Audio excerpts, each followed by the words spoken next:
आज की इस खास चर्चा में स्वागत है। हम एक बहुत ही दिलचस्प और जरूरी मुद्दे पर बात करने वाले हैं।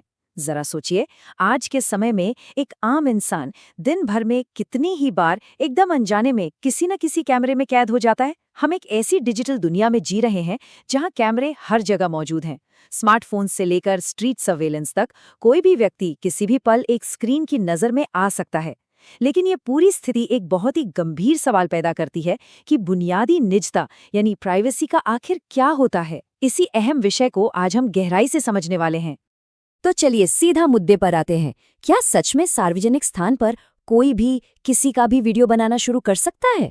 ये एक ऐसी अलार्मिंग दुविधा है जिसका सामना कोई भी कभी भी कर सकता है। कल्पना कीजिए कि कोई अजनबी अचानक अपना फोन निकाले और आपका वीडियो बनाने लगे। ये सिचुएशन कितनी अजीब और चिंताजनक हो सकती है ना? सड़क हो, कॉलेज का कैंपस, शॉपिंग मॉल या फिर कोई ऑफिस, ये वो आम जगह हैं जहां रोजमर्रा की जिंदगी चलती है। और यहीं एक बहुत बड़ा मिथक सामने आता है। अक्सर लोगों को लगता है कि अगर कोई जगह पब्लिक है तो वहां निजता का कोई अधिकार ही नहीं होता। लेकिन जब कोई अचानक बिना सहमति के रिकॉर्ड होने लगता है तो कानूनी तौर पर मामला एकदम से उलझ जाता है। ऐसे में ये जानना बहुत जरूरी हो जाता है कि आखिर नियम वास्तव में क्या कहते हैं। और बात सिर्फ रिकॉर्डिंग तक ही सीमित नहीं रहती। असली टेंशन तो तब शुरू होती है जब ये सवाल उठता है कि क्या होगा अगर वो वीडियो सोशल मीडिया पर डाल दिया जाए। इंटरनेट की दुनिया तो हम सब जानते हैं, जो एक बार वायरल हुआ वो हमेशा के लिए वहां रह जाता है। ये सड़क पर होने वाली एक छोटी सी घटना को भी बहुत बड़ा और खतरनाक बना सकता है और हमारी बुनियादी प्राइवेसी को बुरी तरह से उलझा देता है। तो यहीं से कानूनी हकीकत की शुरुआत होती है। पहला पहलू है सार्वजनिक बनाम निजी स्थान। कानून इन अलग अलग जगहों को बहुत ही अलग अलग नजरिए से देखता है और ये तुलना बहुत ही बेहतरीन तरीके से समझाती है कि खुले में यानी किसी सड़क या मॉल में और बंद दरवाजों के पीछे यानी घर या ऑफिस में निजता की कानूनी उम्मीदें कैसे बदल जाती हैं। सीधी सी बात है, पब्लिक प्लेस में प्राइवेसी की उम्मीद थोड़ी कम होती है, जबकि एक प्राइवेट प्लेस में ये उम्मीद बहुत ज्यादा होती है। कानून इन दोनों हालातों को एक ही तराजू में नहीं तौलता। लेकिन यहाँ एक बड़ा पेंच है।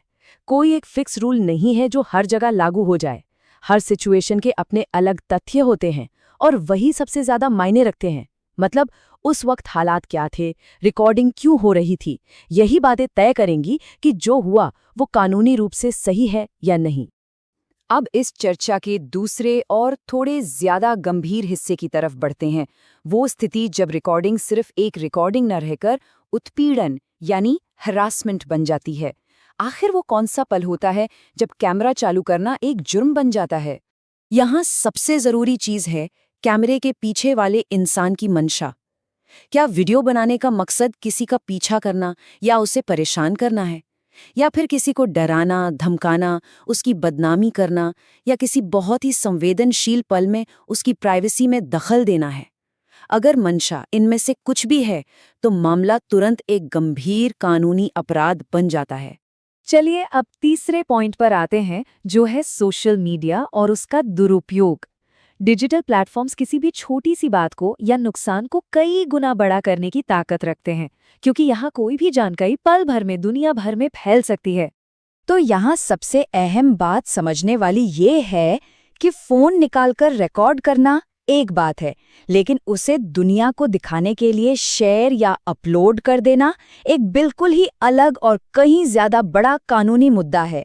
इन दोनों कामों के कानूनी नतीजे एकदम अलग होते हैं। खासकर जब कोई वीडियो ऑनलाइन जाता है तो कुछ चीजें उस उल्लंघन को और भी संगीन बना देती हैं, जैसे कि वीडियो का गलत इस्तेमाल, किसी को नीचा दिखाना, अपमानित करना, या सबसे खतरनाक, उसे गलत संदर्भ या फॉल्स कॉन्टेक्स्ट में पेश करना। किसी आम से वीडियो को एक झूठी कहानी के साथ जोड़कर वायरल कर देना किसी की जिंदगी बर्बाद कर सकता है और कानून इसे बिल्कुल बर्दाश्त नहीं करता। अब हमने समस्या को तो अच्छे से समझ लिया, तो आइए चौथे हिस्से में सुरक्षा के कुछ बहुत ही व्यावहारिक कदमों पर बात करते हैं।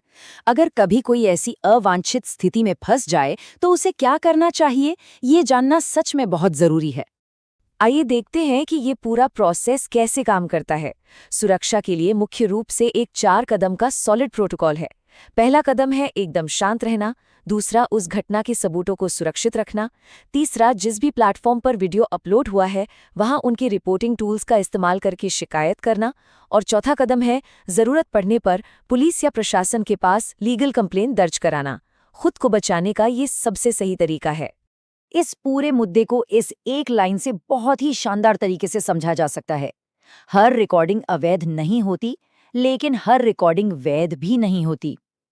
ये बात आज के निजता कानूनों के बीच के उस बेहद बारीक और नाजुक संतुलन को एकदम सटीक तरीके से बयां करती है।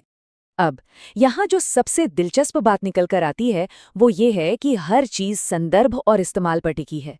घटना के आसपास के हालात क्या थे और उस फुटेज का आखिर में क्या इस्तेमाल हुआ, बस यही बातें तय करती हैं कि कानून की सीमा लांघी गई है या नहीं। संदर्भ ही सब कुछ। तो डिजिटल दुनिया के इन खतरों से बचने की सबसे बड़ी ढाल क्या है? वो ढाल है जागरूकता। ये जानना कि निजता के अधिकार क्या हैं, यही बचाव की पहली और सबसे मजबूत कड़ी है। सही कानूनी जानकारी होना ही इंसान को सुरक्षित महसूस करा सकता है। तो ये चर्चा हमें एक बहुत ही गहरे सवाल के साथ छोड़ जाती है। ये संदर्भ आखिर उस डिजिटल दुनिया को कैसे आकार देता है जिसमें हम हर दिन जीते हैं? इस पर जरूर सोचिएगा। अपने डिजिटल फुटप्रिंट, अपने व्यवहार और अपनी निजता के अधिकारों को समझना आज के समय में सिर्फ एक विकल्प नहीं बल्कि जरूरत है, क्योंकि जानकारी ही बचाव है।